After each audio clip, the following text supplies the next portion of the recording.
आइए प्रभु वंदना के लिए अपने दोनों हाथ जोड़ लें। ओम नमः सिद्धेभ्यः। ओम नमः सिद्धेभ्यः। ओम नमः सिद्धेभ्यः। नमो अरिहन्ताणम् नमो सिद्धाणं नमो आयर्याणम् नमो वज्रायाणम् नमो लोये सव्यसाहूणम्। पंच परमेष्ठी भगवान की जय। द्वादशांग जिनवाणी माता की जय।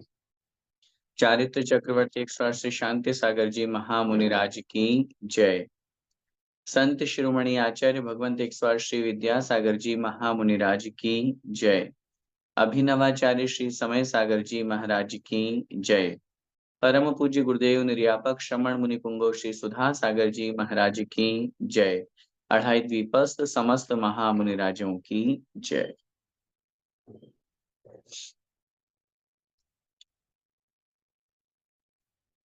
श्रमण संस्कृति सिद्धांत प्रवेशिका भाग 3 का हम सभी स्वाध्याय कर रहे हैं। सबसे पहले तो आप सभी को भगवान महावीर स्वामी के 2551वें निर्वाण महामहोत्सव की हार्दिक शुभकामनाएं मैं अपनी तरफ से पूरे श्रमण संस्कृति जीसीसी परिवार को प्रेषित करना चाहता हूं। यह नववर्ष, क्योंकि सबसे प्राचीनतम नववर्ष यही है। हम 2024 मनाते हैं या अन्य और जितने भी विक्रम संवत की हम बात करें तो वह 2081 चल रहा है।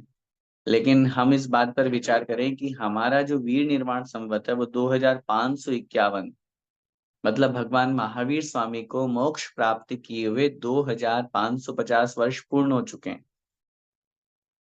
तो सबसे प्राचीन जो वर्ष है, सबसे प्राचीन संवत जो है वो है हमारा, हम दिगंबर जैनियों का, भगवान महावीर स्वामी के निर्वाण से जो प्रारंभ हुआ। तो ऐसे आज से एक नया वर्ष हमारा प्रारंभ हो रहा है।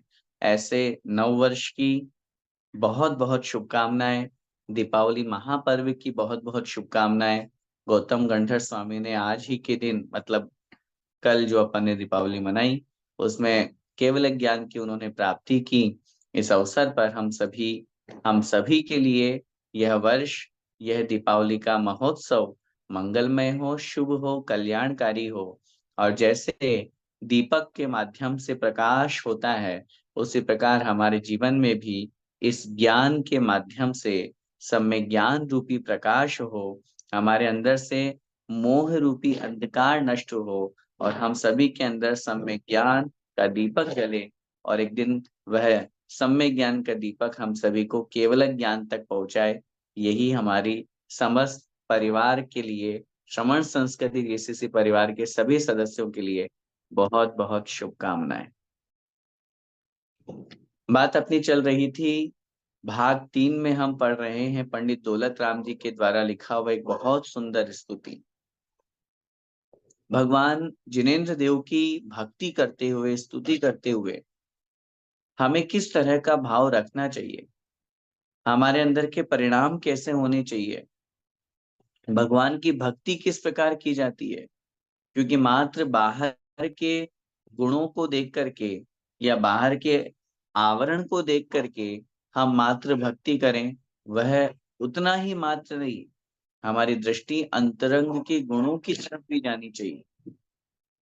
और जैसा कि हम सभी इस बात को जानते हैं कि वास्तविकता में गुणों की पूजा और अनंत गुण के धारी जिनेंद्र भगवान हमारे हुआ करते हैं।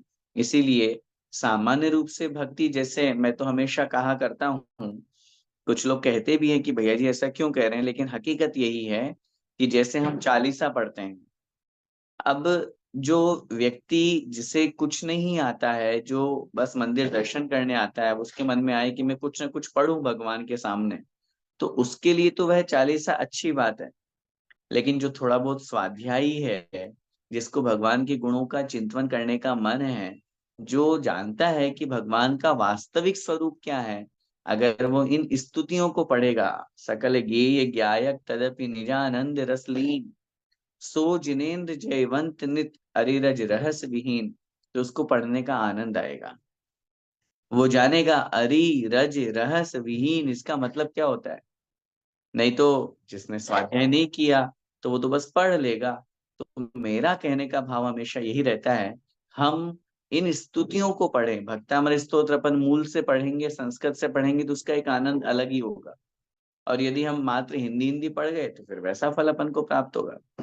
तो ठीक ऐसे ही जो स्तुति अपन पढ़ रहे हैं, पिछली कक्षा में अपन ने 8 छंद उसके पढ़ लिए थे, 7 छंद अपन ने पढ़ लिए थे। आइए 8वां छंद अपन प्रारंभ करते हैं।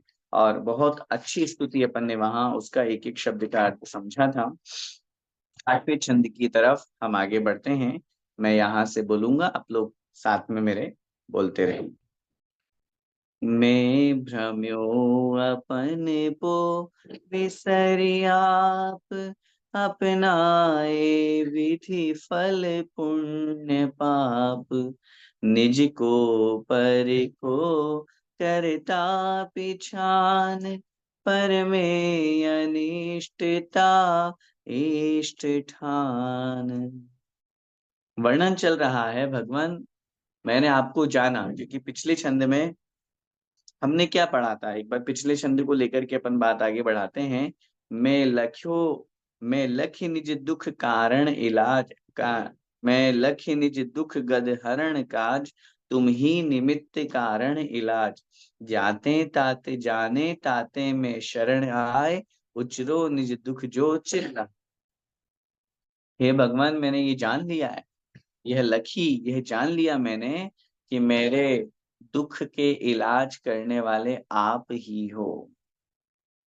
मेरे महावैद्य तो आप ही हो। संसार के डॉक्टर तो ये छोटी मोटी बीमारियों को दूर करते हैं।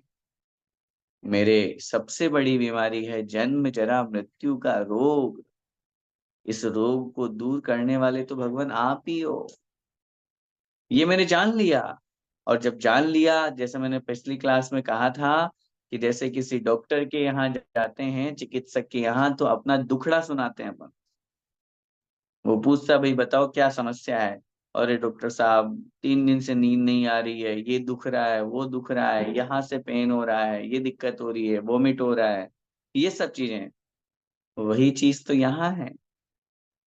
भगवान, मैं अपना दुख आपके सामने कह रहा हूँ। वैसे तो आप तो चिंतामणि, आप तो सर्वज्ञ भगवान, आप तो सब जानते हैं, लेकिन फिर भी मैं अपनी व्यथा आपके सामने कह रहा हूँ। इसलिए वह व्यथा की कथा शुरू हो रही है। मैं भ्रम्यो अपन पो विसरिया। भगवान, मैं भ्रम्यो, मैं भ्रमण करता रहा, संसार में मैं भटक रहा हूँ। क्यों? अपन को विसरी। अपन को मतलब अपने आप को, विसरी माने भूल करके। हे भगवान, मैं अपने आप के, आप माने स्वरूप, अपन को आप, अपने आप के स्वरूप को विसरी माने भूल करके भ्रम्यो, भ्रमण करता रहा। क्यों भ्रमण कर रहा हूं मैं? क्यों संसार में घूम रहा हूं मैं? कभी इस बात पर विचार किया? अनादिकाल से हम संसार में भटक रहे हैं, उसके पीछे कारण क्या है? उसके पीछे कारण है, हमने अपने आप के स्वरूप को नहीं जाना। जैसे जहां हमें पहुंचना है, वहां के अगर स्वरूप को हम नहीं जानेंगे तो हम भटकते रहेंगे। कितनी गाड़ियां चेंज कर लो, लेकिन नहीं पहुंच पाएंगे वहां तक। लेकिन जैसे ही हमें वहां का एड्रेस, वहां की सारी चीजें हमें पता चल जाएगी, तो हम अपने आप वहां पहुंच जाएंगे। ऐसे ही अभी तक मैं क्यों भटक रहा हूँ संसार में? क्यों चारों गतियों में, कभी नरक गया, कभी स्वर्ग गया, भ्रमता भ्रमता ही आया हूँ, तिर्यंच गति के दुख सहे। मनुष्य गति, सब चारों गतियों में मैं भटक रहा हूँ, भ्रमण कर रहा हूँ। क्यों? क्योंकि मैंने अपने आप के स्वरूप को नहीं जाना। क्योंकि मैंने अपनी आत्मा को नहीं पहचाना, अपनी आत्मा के स्वरूप को नहीं जाना, इस वजह से मैं भटक रहा हूँ। इस वजह से मैं संसार में घूम रहा हूँ, मैं भ्रम्यो भ्रमण कर रहा हूँ। अपन को आप विसरी, अपने आत्मा के स्वरूप को भूल करके अपनाए विधि फल पुण्य पाप, अपनाए और माने अपनाया, मैंने स्वीकार किया। विधि, विधि माने कर्म, विधि का मतलब कर्म। अपनाए विधि फल, विधि माने कर्म के फल को। कर्म का फल कैसा होता है? पुण्य पाप, पुण्य और पाप के रूप में। जो पुण्य और पाप के रूप में है, ऐसे उस स्वरूप को, उस कर्म के फल को मैंने अपनाया। क्या किया? कभी पुण्य का उदय आया तो मुझे वस्तुएं मिल गई जो मैं चाहता था, स्वर्ग में चला गया, देवायु मिल गई, मनुष्य आयु मिल गई। पाप का उदय आया तो तिर्यंच आयु मिल गई, नरक आयु मिल गई। मनुष्य में भी पुण्य का उदय आया, जैन कुल मिल गया। पाप का उदय आया, कोई बीमारी हो गई, विकलांग हो गया, शरीर में कोई ना कोई दर्द हो गया। ये सारी चीजें संसार में भटकता हुआ मैंने कर्म के फल को, जो कर्म का फल पुण्य और पाप है, दोनों का फल मैंने भोगा, भोग रहा हूँ, अपना रहा हूँ। निज को पर को करता पिछान। और मेरी सबसे बड़ी भूल क्या है? निज को, अपने आप को, पर का करता पिछान, दूसरों का करता पहचानता हूँ, दूसरों का करता मानता हूँ। पिछान माने मानता हूँ। इसको मैंने किया, इसको मैंने बनाया, यहाँ तक इसको मैंने पहुंचाया। उस पर वस्तु के भाव को या पर वस्तु को हमने अपने आप में ले लिया। लेकिन जरा इस बात पर विचार करो कि मैं कौन, किसका कर्ता हो सकता है? आचार्य भगवान कुंद कुंद स्वामी महाराज ने क्या लिखा समय सार जी में? कम्मेणो कम्मम अहमिति अहकम च कम्मणो कम्मम, जा ऐसा खलु बुद्धि अपड़ी बुद्धो हवदिताव। कम्मेणो कम्मम, कर्म में और नो कर्म में। जबकि अन्य पर वस्तु का तो वहां बात ही अलग है। जो वस्तु सामने प्रत्यक्ष भिन्न दिख रही है वो तो अलग है ही। मैं तो, जो मेरा कर्म है, मेरा नो कर्म है, शरीर भी मेरा है। नो कर्म का मतलब जिन वस्तुओं से हमको राग द्वेष होता है वो सब नो कर्म है। इन सब में अहमिदी मैं हूं, और ये कर्म नो कर्म मेरे हैं। जब तक ऐसी बुद्धि रहेगी तब तक अपड़ी बुद्धो हवदितावै, वह आत्मा अप्रतिबुद्ध माने अज्ञानी होता है। तब तक वह आत्मा अज्ञानी होता है। और यहाँ पे वही बात चल रही है, मैं क्यों भटक रहा हूँ संसार में? क्योंकि मैंने अपने आप को दूसरों का कर्ता मान लिया। इस घर को किसने बनाया? मैंने बनाया। बस मोह हो गया उससे, अब दूर नहीं हो सकते, छोड़ने में दुख होगा। इस बालक को, इस पुत्र पुत्री को, ये मैंने जन्म दिया, मैंने पाला पोसा बड़ा किया। अब आज अगर ये मेरे प्रतिकूल हो रहे हैं, मेरी बात नहीं मान रहे हैं, तो मुझे गुस्सा आएगा, विकल्प होगा। क्यों? ईगो, मैंने बनाया। अन्य व्यक्ति को, अन्य वस्तु का कर्ता हम अपने आप को मान रहे हैं, यही मेरी सबसे बड़ी भूल है। इसलिए पर में अनिष्टता, इष्ट मान, और साथ में पर में माने अन्य, दूसरे में अनिष्टता और इष्टता की मैं मान्यता कर रहा हूँ। इष्ट माने अच्छा, जो मुझे अच्छा लग रहा है, प्रिय। और अनिष्ट माने जो मुझे अच्छा नहीं लग रहा है। संसार में वस्तुएं तो सारी है, कौन सी अच्छी है और कौन सी बुरी है, लिस्ट बनाइए। हाँ, कौन सी अच्छी वस्तु है और कौन सी बुरी वस्तु है, मैं आपसे पूछना चाहता हूँ। अगली क्लास तक होमवर्क, लिस्ट बनाइए अच्छी वस्तुओं की, और एक लिस्ट बनाइए बुरी वस्तुओं की, फिर बात करेंगे। कौन सी चीज को बुरी कहेंगे हम? हैं? संसार में तो वस्तुएं हैं। कोई भी वस्तु अच्छी और बुरी नहीं होती। वस्तु अच्छी बुरी नहीं होती। वस्तु के प्रति हमारी जो सोच है, हमारी जो मान्यता है, वो अच्छी बुरी होती है। पंखा चल रहा है, कैसा है, अच्छा है बुरा है? गर्मी के समय में अच्छा है जिसको गर्मी लग रही है, और जिसको बुखार आ रहा है, जिसको फीवर आ रहा है, भैया बंद करो। अब बेचारा बताओ, पंखा सुख दे रहा है कि दुख दे रहा है?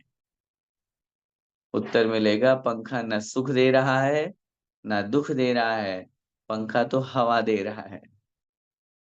अब वो किसी को सुखी कर रही है, किसी को दुखी कर रही है। जिसको सुखी कर रही है वो उसको इष्ट मान रहा है, ये मेरे लिए अच्छा है। और जिसको दुखी, बंद करो इसको। हर वस्तु में पर में अनिष्टता इष्ट मान हमारे दुख का कारण ही यही है। जब तक जो व्यक्ति हमारे लिए अनुकूल है, हमें अच्छा लग रहा है, ये मेरा इष्ट है। और जैसे ही हमारा थोड़ा सा उसने आधी लाइन हमारी विरुद्ध बोली, हमारे अगेंस्ट में बोली, और तुरंत हम उसके लिए और वो हमारे लिए अनिष्ट हो जाता है। नहीं नहीं नहीं भैया, ठीक नहीं है। यही मान्यता हमको संसार में लेकर के भटकाती है। इसलिए पर में अनिष्टता इष्टमान भगवान, इसीलिए मैं भटक रहा हूँ। आगे क्या लिख रहे हैं? आकुलित भयो अज्ञान धारी, जो मृग मृग तृष्णा जानी वारी, तन परिणति में आपो चितार, कबहू न अनुभवो सपद सार। क्या हो रहा है भगवान मेरे साथ में? आकुलित भयो अज्ञान धार, अज्ञान को धारण करके, अज्ञानी बन करके मैं आकुलित होता रहा, परेशान होता रहा। क्यों? ज्ञान नहीं आया, जान नहीं पाया। और हकीकत यही है, हकीकत यही है, जब हम जान लेते हैं, जानने के बाद हमारी आकुलता, व्याकुलता, परेशानी कम हो जाती है। और जब तक अज्ञान अवस्था है, भटकते रहो। हम क्यों भटक रहे हैं? हम क्यों दुखी होते हैं? मैं हमेशा एक बात कहता हूँ, जिस उदाहरण से समझिए ज्ञान और अज्ञान की। एक व्यक्ति है जो थोड़ा स्वाध्याय करता है, हाँ, श्रवण संस्कृति जीसीसी परिवार का है। आप स्वाध्याय करने लग गया 3 साल से, तो फर्क पड़ ही रहा है, थोड़ा बहुत तो अंतर आ ही रहा है। संगति का कहो, जिनवाणी की संगति का कहो, उपदेश का कहो, निश्चित रूप से प्रवचन का, सब चीजों का। कदाचित दो व्यक्ति हैं, दोनों के थोड़ा नुकसान लग गया। अब एक है श्रवण संस्कृति जीसीसी का जो स्वाध्यायी है, ज्ञानी है, और एक दूसरा है, खूब उसको कहा लेकिन उसकी स्वाध्याय में रुचि नहीं है, नहीं पढ़ता लिखता। अब नुकसान लग गया।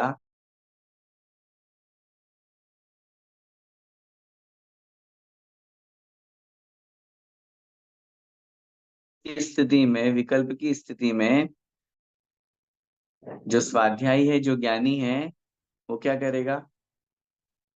ठीक है भैया, मेरे कर्म का उदय है, मैंने क्लास में पढ़ा है, मेरे लाभांतर है, कर्म के क्षयोक्षम से ही मुझे लाभ हुआ है। और यदि मेरा कोई नुकसान हो गया, आप कर्म का उदय है, अगर मेरा होगा पैसा तो आ जाएगा लौट करके। और दूसरा व्यक्ति रो रहा है, चिल्ला रहा है, दुखी हो रहा है, परेशान हो रहा है, किसी चीज में मन नहीं लग रहा, 24 घंटे बस वही वही चीज दिमाग में घूम रही है। ये है ज्ञानी और अज्ञानी में अंतर। मैं क्यों व्याकुल हो रहा हूँ, यह संसार में जीव परेशान क्यों होता है? सिर्फ एक कारण है, अज्ञानता। अगर वो समझ ले भैया, ये तो स्थितियां हैं कर्म की, क्यों परेशान होना, चलता रहता है, आगे बढ़ो, लेट इट गो, स्किप करो ना उसको, निकलने दो, कोई बात नहीं, बढ़िया है, मेरा कर्म का उदय आया और निकल गया। ये सोच करके यदि आगे बढ़ेंगे, तो हम व्याकुल नहीं होंगे, हम परेशान नहीं होंगे। हमारी परेशानी का कारण हमारा स्वयं का अज्ञान है। इसलिए अज्ञान को धारण करके मैं व्याकुल होता रहा। जो मृग मृग तृष्णा जान वारी, जिस प्रकार एक मृग, एक हिरण मृग तृष्णा को वारी जानता है, माने जल। और मृग तृष्णा का मतलब होता है, हिरण की जो तृष्णा है, वो मृग मरीचिका भी जिसको कहते हैं, सूरज की उस तेज तपन से जो रेत के टीले हैं बड़े बड़े, अथवा सड़क पे रोड पे भी अपन बहुत बार देखते हैं, दूर से पानी चमकता हुआ दिखाई देता है, लेकिन वो पानी नहीं होता। वो इस तरह से प्रकाश का रिफ्लेक्शन होता है कि हमें दूर से जल लगता है, पानी लगता है। हिरण उस गर्मी में, प्यास में, उस पानी की इच्छा के कारण से दौड़ता जाता है, दौड़ता जाता है, दौड़ता जाता है, सिर्फ इसलिए जानी वार, वारी माने जल, पानी जाने। लेकिन वहां तो पानी है ही नहीं, वहां तो जल है ही नहीं। और जब पानी नहीं है तो उसकी प्यास और बढ़ेगी और बढ़ेगी। पहले प्यासा है, तृष्णा है, लोभ है, लालच है, मुझे चाहिए चाहिए, जो है उसमें खुश नहीं है। ठीक यही स्थिति वहां उस व्यक्ति की हो रही है। हर व्यक्ति क्यों दौड़ रहा है, व्याकुल हो रहा है, परेशान हो रहा है? अज्ञानता है।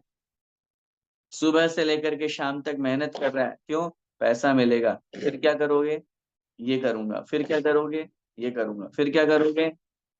अंत में जाकर के उत्तर मिलेगा, इन सब चीजें तो मेरे को ऐसे ही मिल रही है। अज्ञानता के कारण से हम मृग तृष्णा के रूप में, मृग मरीचिका के रूप में दौड़ रहे हैं, जबकि मिलने वाला कुछ भी नहीं है। तन परिणति में आपो चिता। क्यों भटक रहा हूं मैं? क्योंकि शरीर रूपी स्थिति में, शरीर की पर्याय में आपो चितार, मैं अपने आप को मान रहा हूं, अपने आप के स्वरूप की कल्पना कर रहा हूँ। इस शरीर को ही मैं अपना मान रहा हूँ, यही मेरा स्वरूप है। मुझसे कोई मेरी पहचान पूछे, मैं अपनी फोटो दिखा देता हूँ। मुझसे मेरी कोई पहचान दिखी, मैं अपनी आईडी दिखा देता हूँ, पासपोर्ट दिखा देता हूँ। ये मेरा स्वरूप है, ये सोच करके। व्यवहार की बात अलग है, वो तो दिखानी पड़ेगी। अंतरंग में श्रद्धांत क्या है? मैं कौन हूँ? इसीलिए आचार्य श्री के उस वाक्य को याद कीजिए, जो दिख रहा है वो मैं नहीं हूं, जो देख रहा है वो मैं हूं। ये शरीर दिख रहा है मेरे को, ये शरीर मेरा स्वभाव नहीं है, ये शरीर मैं नहीं हूं। इसीलिए पंडित दौलत राम जी ने दूसरी ढाल में लिखा, तन उपजत अपनी उपज जान, तन नशत आपको नाश मान। यही तो गलती है उस जीव की। शरीर के उत्पन्न होने को अपने आप का उत्पन्न होना मानता है, और शरीर के नाश होने को भी मेरा नाश हो गया। तन परिणति में आपो चितार, अपने आप को वह याद सोच रहा है, स्वरूप समझ रहा है। कबहू न अनुभवो स्वपद सार, अपने आत्म स्वरूप का, अपने आत्म पद के उस श्रेष्ठ स्वरूप को, अनुभव को उसने कभी अनुभव नहीं किया। आत्मा के उस सार को, आत्मा की उस परिणति को, उस स्थिति को, आत्मा के स्वभाव को उसने कभी अनुभव नहीं किया। क्यों? अरे आत्मा की तरफ दृष्टि ही नहीं गई। आत्मा कौन सी चिड़िया का नाम आज तक कभी सुना ही नहीं। कौन है आत्मा? कहाँ है आत्मा? और अज्ञानी व्यक्ति बोले दिखाओ मेरे को। अरे भाई, हर चीज दिखाने की नहीं होती है। तुम श्वास लेते हो, तुम्हें हवा दिख रही है क्या? जो तुम श्वास ले रहे हो तुम्हें दिख रहा है क्या कि क्या क्या श्वास ले रहे हो? हर चीज दिखाने की नहीं होती है। कुछ चीजों पर हमारा श्रद्धान भी होना चाहिए, स्वरूप भी समझना चाहिए, और फिर देखना ही है तो चलो। अभी ये व्यक्ति जिंदा है, 5 मिनट बाद इसकी आयु समाप्त होने वाली है। ऐसा कोई मरणासन व्यक्ति है, मरण को प्राप्त हो जाएगा। अभी ये देख रहा है कि नहीं देख रहा है, सुन रहा है कि नहीं सुन रहा है, हाथ पैर हिल रहे हैं कि नहीं हिल रहे हैं। आत्मा चली गई, अब क्या हुआ? अब वो देख पा रहा है, आंखें तो है, देख नहीं पा रहा। कान तो है, सुन नहीं पा रहा। हाथ तो है, हिला नहीं पा रहा। तो भैया फिर क्या हुआ? आत्मा थी अंदर, एक ऐसी पावर थी अंदर जिसको हम अपनी आंखों से नहीं देख सकते थे, इंद्रिय गोचर नहीं है वो। अब ऐसा श्रद्धांत तो करना पड़ेगा, और वहां तक हम नहीं पहुंचे हैं, इसका मतलब हम बाहर शरीर रूप को ही अपना स्वरूप जान रहे हैं। तुमको बिन जाने जो कलेश पाए, सो तुम जानत जिनेश। पशु नारक नर सुर गति मझार, भव धरि धरि मर्यो अनंत बार। भगवान आप तो सर्वज्ञ हो, आप तो सब कुछ जानते हो, तुमको बिन जाने जो कलेश पायो। हे भगवान, आपको नहीं जानने के कारण, दोनों अर्थ लगाना। अब आपको से भगवान की भक्ति कर रहे हैं तो भगवान के स्वरूप को जानने से हमें अपने स्वरूप की भी जानकारी होती है। इसीलिए भगवान आपको नहीं जानने से, आपके स्वरूप को नहीं पहचानने से जो कलेश पायो, जो दुख पाया मैंने, क्यों? अज्ञानता, नहीं पहचाना आपको मैंने। अन्य कुदेवी देवताओं को मानता रहा, संसार में भटकता रहा मिथ्यात्व के कारण से। तो आपको नहीं जानने के कारण से जो दुख मैंने प्राप्त किया, उनको तुम जानत जिनेश, भगवान आप जानते हो उन सब दुख। ये मुझे कहने की आवश्यकता नहीं है, क्योंकि आप सर्वज्ञ हो और आप सब जानते हो कि मैंने कैसे कैसे दुख सहन किए हैं। पशु गति में भी मैं गया, नारक नर सुर गति मझार, मझार माने मैं, पशु गति में, नरक गति में, मनुष्य गति में, नर माने मनुष्य और सुर माने देव गति में, इन सब में भव धरि धरि मर्यो अनंत बार। भव माने पर्याय को, धरि धरि माने धारण कर करके मरा, अनंत बार मरा। उस पर्याय में उन पशु, कभी नरक में, कहा ना चारों गतियों में, चारों गतियों में कभी कौन सी गति में, कभी कौन सी गति में, इस तरह से परिभ्रमण करता रहा और भटकता रहा और दुखों को सहन करता रहा। अब आगे, अब काल लभी बल ते दयाल, तुम दर्शन पाय भयो खुशाल, मन शांत भयो मिट सकल द्वंद, चाख्यो स्वार्थ में रस दुख निकंद। अब काल लब्धि वशते बलते दयाल, भगवान अब तक तो मैं भटकता रहा, अब काल लब्धि मेरी आ गई।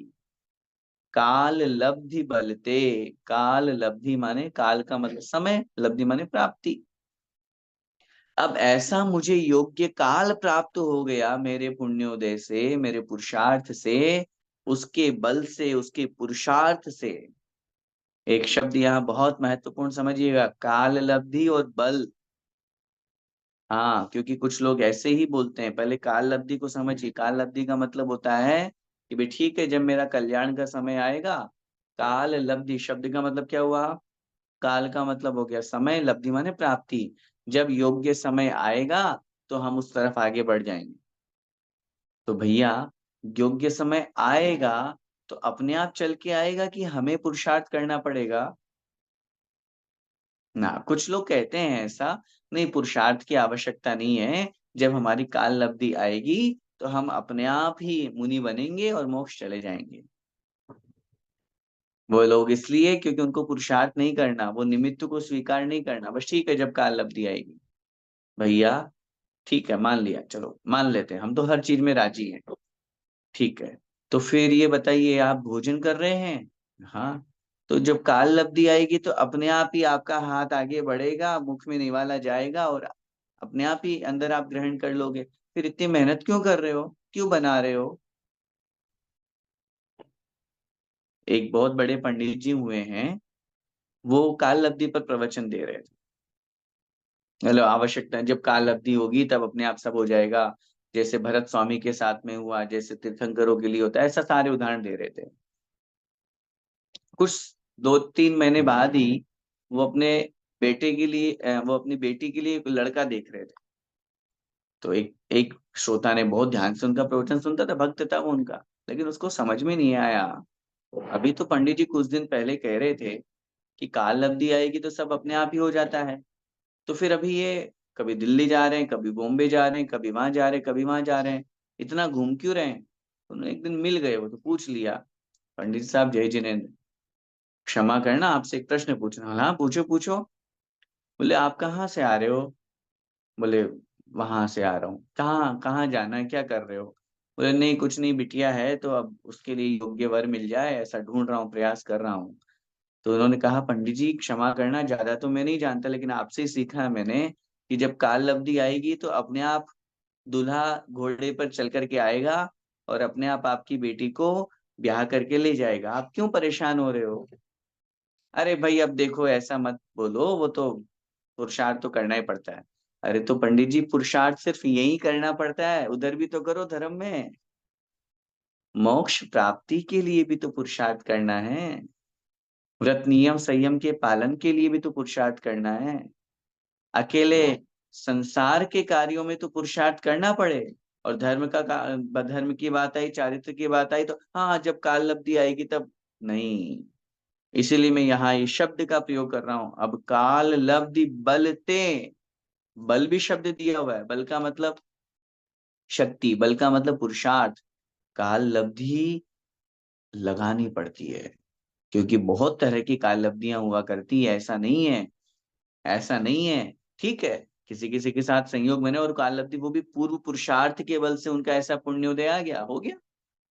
लेकिन हमको तो अपना पुरुषार्थ करना है, हमको तो अपने आत्म कल्याण के लिए समय को उदय में लाना पड़ेगा ना। अपने आप थोड़ी आएगा, और आएगा तो हमें थोड़ी पता चलेगा कब आएगा, क्या पता उस समय हम सो रहे हो तो। इसलिए भगवान से हम प्रार्थना कर रहे हैं, अब काल लब्धि बलते दयाल, हे भगवान अब मैं आ गया हूँ आपके दरवाजे पे। ये है काल लब्धि, क्योंकि उसने जुटाई है, वो खुद आया चल करके भगवान के दर्शन करने। तो वो दर्शन जिस समय कर रहा है उस समय वो क्या कह रहा है, भगवान मेरी अब काल लब्धि आ गई है। ये नहीं कह रहा है वो कि मैं घर से मेरे को काल लब्धि लेकर के आई है। क्योंकि ये जब अपन दर्शन करते हैं तो भगवान, धन घड़ी यो धन दिवस यो ही धनी जन्म मेरो भयो, अब भाग मेरो उदय आयो दर्श प्रभु जी को लख लयो, ये है काल लब्धि। पुरुषार्थ किया उसने, और पुरुषार्थ करके वो मंदिर आया है, दर्शन कर रहा है, तो अपने आप को धन्य मान रहा है और उस समय को धन्यवाद दे रहा है। ये दिन धन्य हो गया, ये पल धन्य हो गया, ये घड़ी, ये मुहूर्त, ये समय धन्य हो गया, क्योंकि मैं आपके दर्शन कर पा रहा हूँ। तो इसलिए हे दयालु भगवान, उसी काल लब्धि के पुरुषार्थ के बल से तुम दर्शन पाए भयो खुशहाल, आपके दर्शन पा करके मैं अत्यधिक खुश हुआ हूँ, अत्यधिक प्रसन्न हुआ हूँ, आनंदित हुआ हूं। मन शांत भयो मिट सकल द्वंद, ये होना चाहिए। जब भगवान के दर्शन करें सकल द्वंद मिटी, द्वंद का मतलब विकल्प, द्वंद का मतलब परेशानी, द्वंद का मतलब चिंता, मिटी। सभी प्रकार के द्वंद्वों को, विकल्पों को मेट करके मिट गए। कब? मन शांत भयो, आपके दर्शन करने से मेरा मन शांत हो गया। दर्शन का फल पूछते हैं लोग, दर्शन करने से क्या होता है? अरे भाई दर्शन करने से क्या नहीं होता है ये पूछो। जिस मन को शांत करने के लिए बड़े बड़े योगीश्वर योगी राज न जाने कैसा ध्यान करते हैं, कैसे साधना करते हैं अपने चंचल चित्त को रोकने के लिए, वही चंचल चित्त, वही जो मन है, भगवान आपके दर्शन करने से शांत हो गया। कैसे शांत हो गया? जैसे उन यशोधर मुनि महाराज की उस शांत वीतरागी मुद्रा को देख करके जंगल के वो शिकारी कुत्ते जो उनको मारने के लिए दौड़ रहे थे, वो भी उनके उस वीतराग स्वरूप को देख करके शांत हो गए, बिल्कुल चुपचाप बैठ गए। लोग देख रहे हैं, अरे ये तो छोड़ता ही नहीं है किसी को, और ये कैसे यहाँ चुपचाप बैठ गए? ये परिणति, ये स्थिति कब बनी? वीतरागी को देखने से, आपके दर्शन करने से मेरे मन के सारे विकल्प, क्योंकि जब तक संसार है, गृहस्थी है, विकल्प तो जाल लगा हुआ है, संसार में सबको ही लगा है। लेकिन जब दर्शन भगवान के करते हैं, सब तरह के विकल्प भगवान मेरे मिट गए। चाख्यो स्वातम रस दुख निकंद, और आपके दर्शन करने से आत्म रस का मैंने आनंद लिया, जो दुख निकंद, दुखों को नष्ट करने वाला है, दुखों से मुझे छुड़ाने वाला है, दुखों से दूर करने वाला है, ऐसे आत्मा के रस का मैंने आनंद लिया, उस आत्मा आनंद का रसपान किया। क्यों? क्योंकि मैंने हमेशा जिस समय कहता हूं, भगवान आपके दर्शन से मुझे आत्म दर्शन हुए, जिन दर्शन से निज दर्शन की ओर मैं पहुंचाऊं। आपके दर्शन करने से मेरे सारे विकल्प नष्ट हो गए, सब समाप्त हो गए, और मैंने आज अपने आत्मा के अनुभव को, अपने आत्मा के आनंद के रस का आस्वादन लिया, चखा है मैंने उसे, खाया नहीं, चखा है अभी। अब चखने में इतना आनंद आ रहा है, ट्रेलर में इतना मजा आ रहा है, तो फिर पूरी मूवी कैसी होगी? जब चखने में इतना टेस्टी लग रहा है तो फिर पूरा भोजन कैसा होगा? जब इतने भगवान के दर्शन करने में इतना आनंद है, जब जिन दर्शन में इतना आनंद है, तो निज दर्शन में कितना आनंद होगा, हम शब्दों में बयां नहीं कर सकते, हम कह नहीं सकते। ये भगवान के दर्शन की महिमा है। आगे कह रहे हैं, ताते अब ऐसी करहु नाथ, बिछुरे न कभी तुम चरण साथ। तुम गुण गण को नहीं छेव देव, जगतारन को तुम विरद एव। अब भगवान जब ऐसा आनंद मुझे आ गया है, तो अब क्या प्रार्थना कर रहे हैं भगवान? ताते इसलिए अब ऐसी करऊं नाथ, भगवान अब कुछ ऐसा कर दीजिए, कुछ कमाल कर दीजिए। हैं?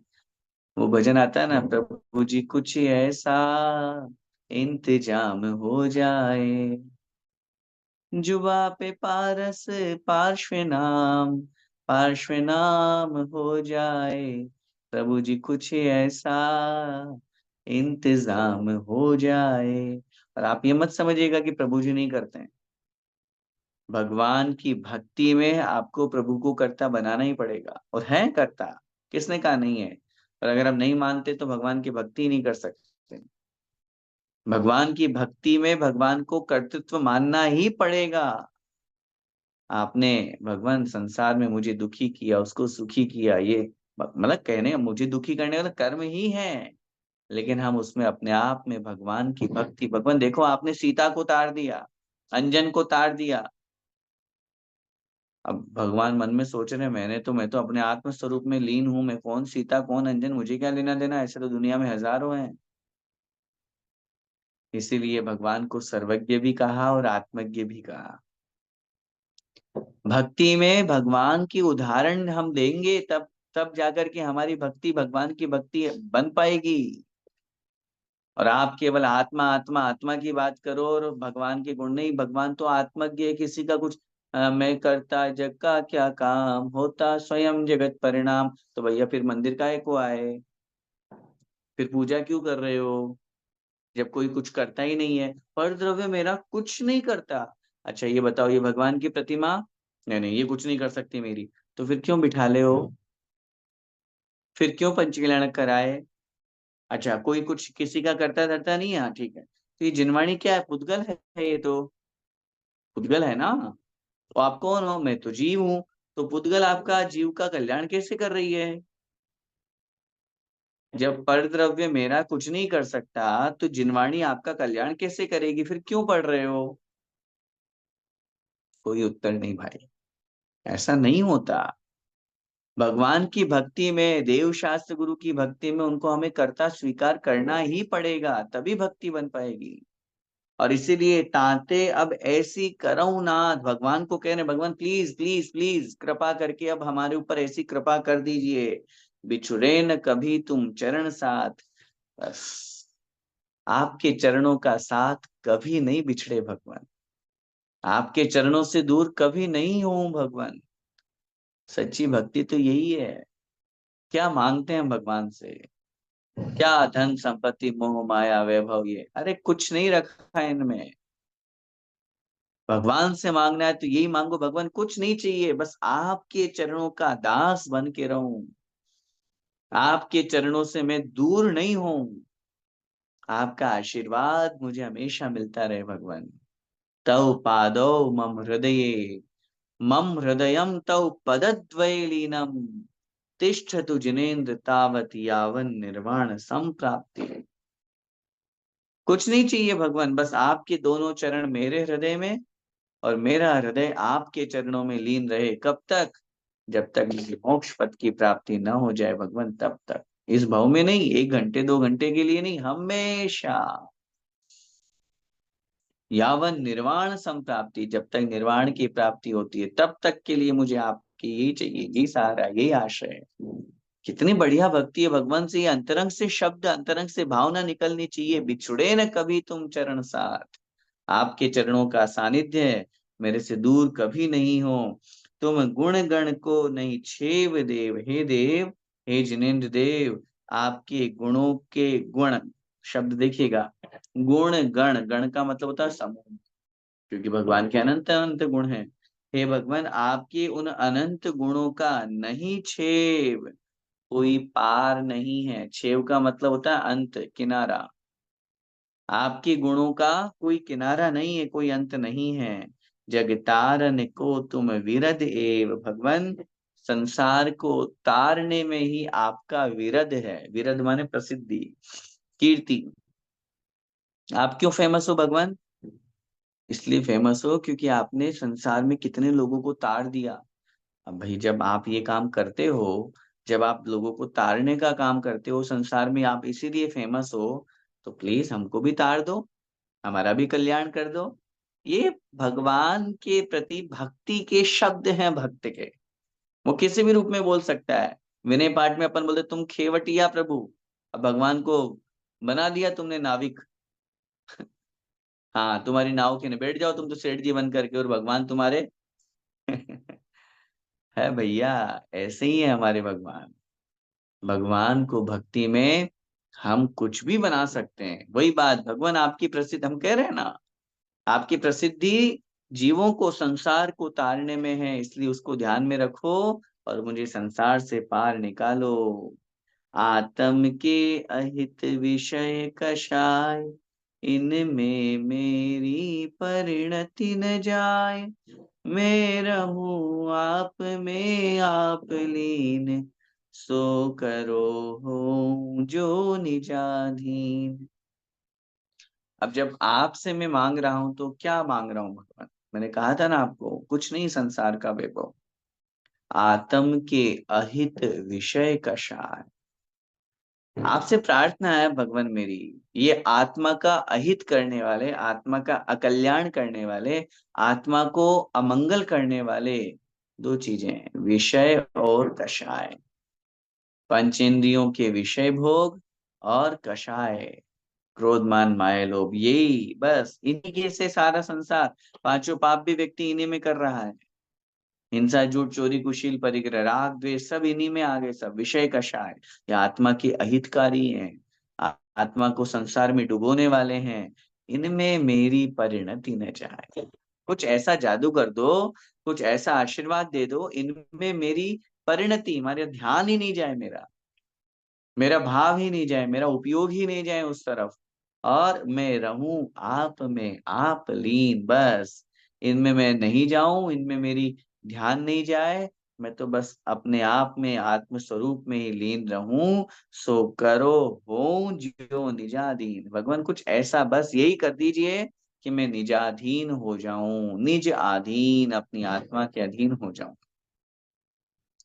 और कुछ नहीं चाहिए, बस मैं अपने आत्मा के अधीन हो जाऊं, आत्म कल्याण करूं, अपने आप में लीन हो जाऊं। इन राग द्वेष मद लोभ मोह चिंताएं, विषय पंचेंद्रिय के विषय भोग कषाय, इनमें मेरी मेरी मेरा ध्यान ही नहीं जाए मेरा उपयोग ही नहीं जाए। मच्छर खा रहा है तो खाने दो, मैं तो ध्यान में बैठा हुआ हूँ। सर्दी लग रही है तो लगने दो, मुझे बाहर की चिंता नहीं करना। यही मांग रहे हैं भगवान से। भगवान से ये नहीं मांगना भगवान मेरे ऊपर कष्ट नहीं आए, भगवान से ये मांगना उन कष्टों को सहन करने की शक्ति मुझे मिले। उन कष्टों के साथ साथ मैं अपने आप में उस तरफ मेरा उपयोग नहीं जाए, बस मैं तो अपने आत्म स्वरूप में लीन रहूं। इनमें मेरी परिणति, मेरा उपयोग ही उस तरफ न जाए, ये मेरी आपसे प्रार्थना है। मेरे न चाहे कछु और ईश, रत्न त्रय निधि दीजे मुनीश। मुझ कारज के कारण सुआप, शिव करऊं हरऊं मम मोह ताप। कितनी अच्छी लाइन है। हम क्या मांगते हैं भगवान से जाकर के? कितने लोग हैं बस पहुंच गए, भगवान ये नहीं है ये दे दो, ये पैसा मिल जाए, वो मिल जाए, वो पद मिल जाए, वो नौकरी मिल जाए, मेरा बिजनेस चल जाए, मेरे परिवार में ये हो जाए। क्या सांसारिक तुच्छ चीजें मांग रहे हैं? क्या मांग रहे हैं? अरे जब सामने वाला बैठा है स्फटिक मणि लेकर के और हम कांच के टुकड़े मांग रहे हैं।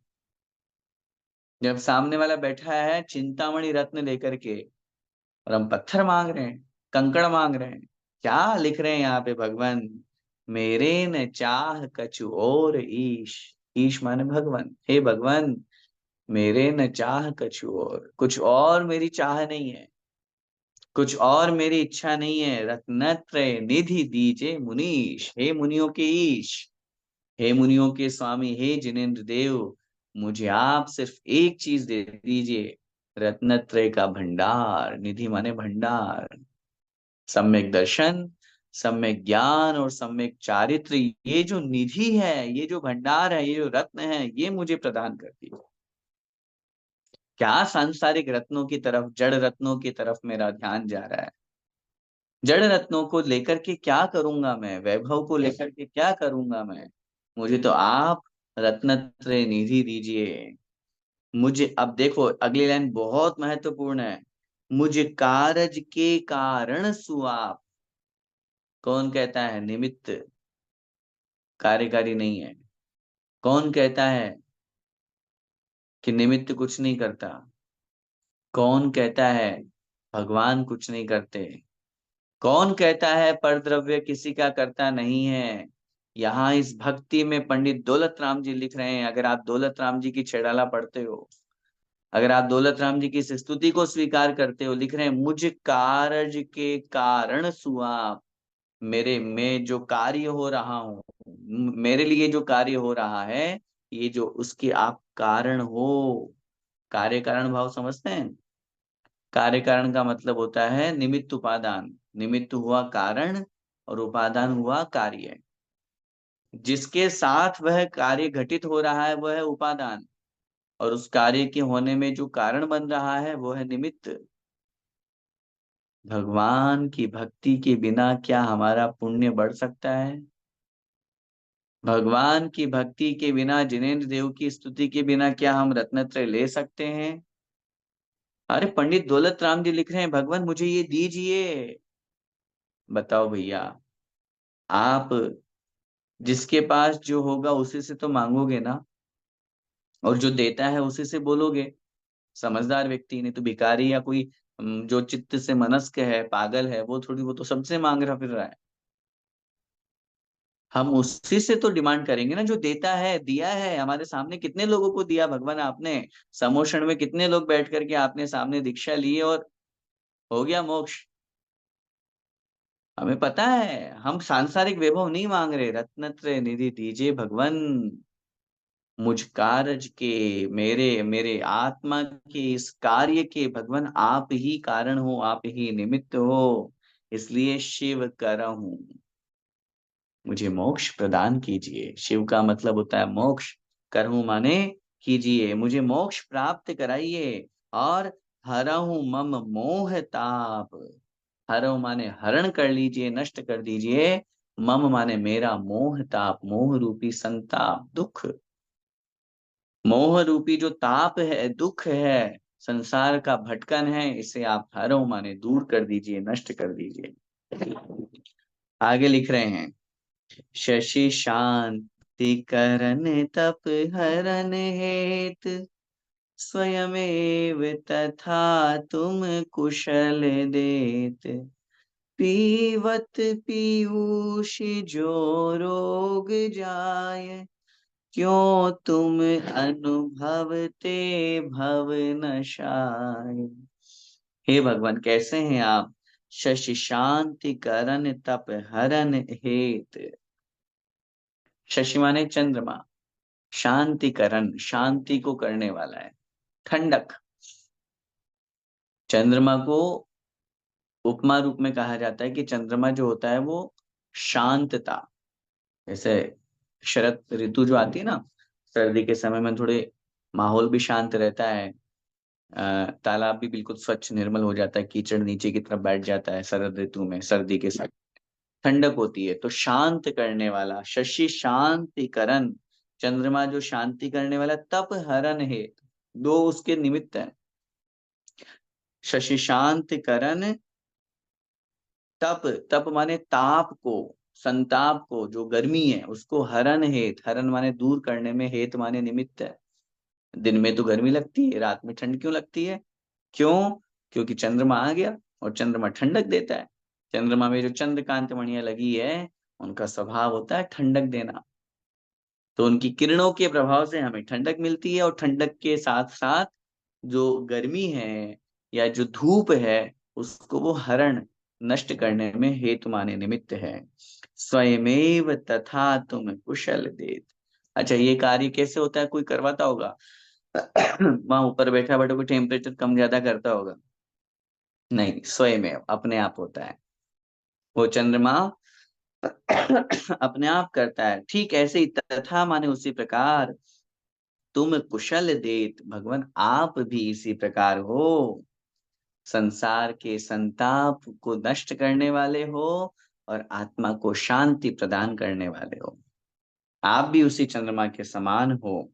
पीवत पीयूष जो रोग जाए, और उस पीयूष माने अमृत का जो पान कर लेता है, जैसे अमृत को पीने से रोग नष्ट हो जाता है, त्यों उसी प्रकार तुम अनुभवते भव नशाय, आपका अनुभव करने से संसार नष्ट हो जाता है।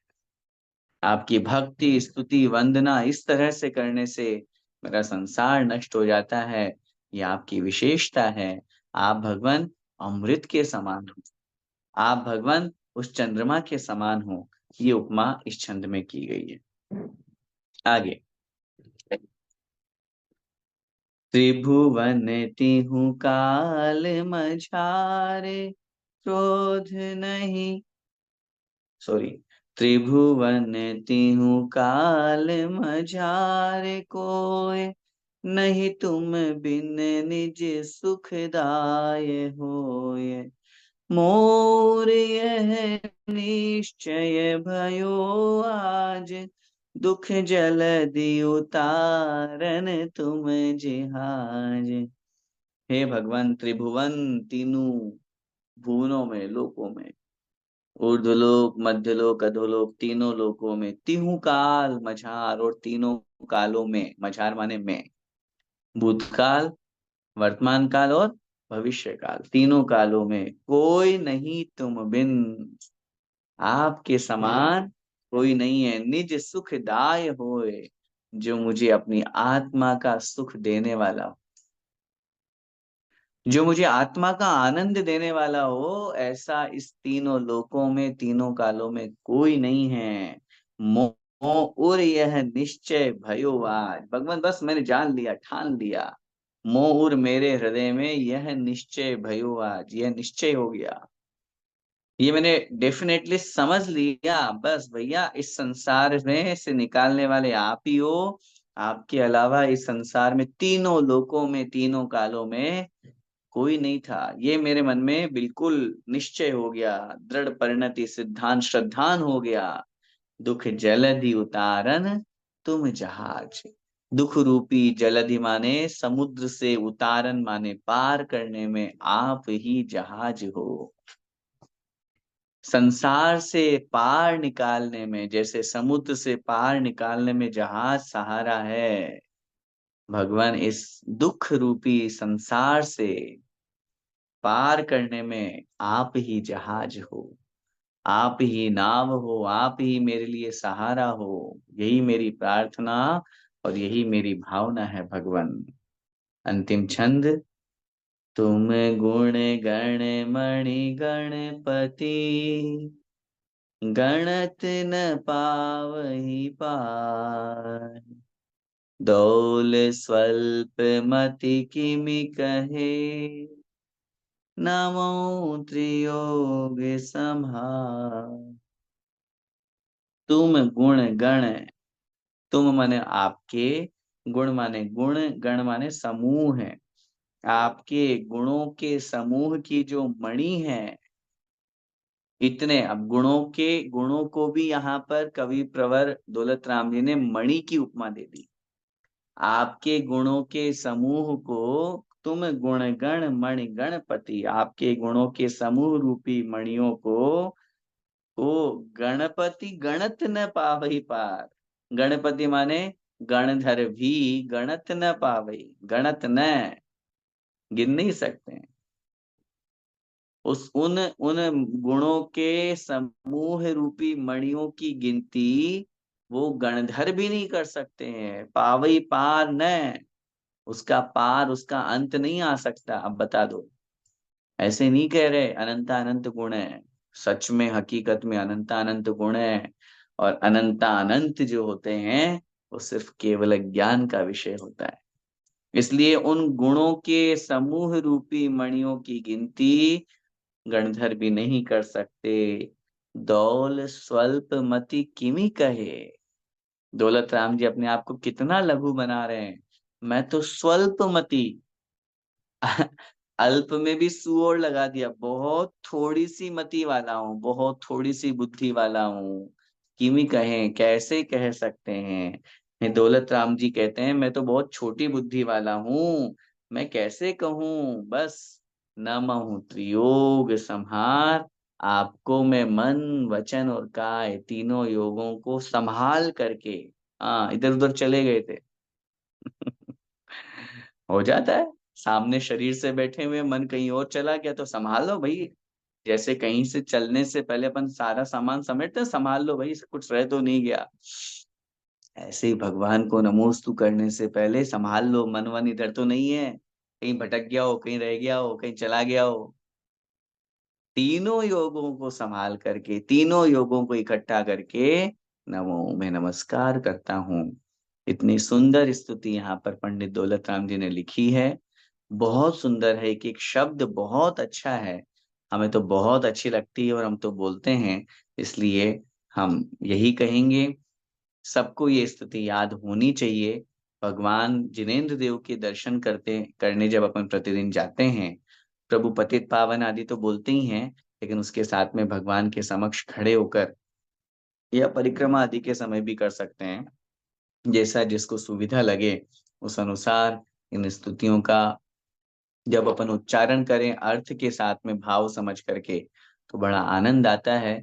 भगवान से मिलन होता है, भगवान से कनेक्टिविटी बनती है कि हाँ अपन कुछ कह रहे हैं और अपन भगवान हमारी बात सुन रहे हैं। इस तरह से इस स्तुति का यहाँ पर समापन हुआ। इसी मंगलमय भावना के साथ बोले द्वादशांग जिनवाणी माता की जय। संत शिरोमणि आचार्य भगवंत श्री विद्यासागर जी महाराज की जय। परम पूज्य गुरुदेव निर्यापक श्रमण मुनि पुंगव श्री सुधा सागर जी महाराज की जय। अढ़ाई द्वीपस्थ समस्त महामुनि राजों की जय।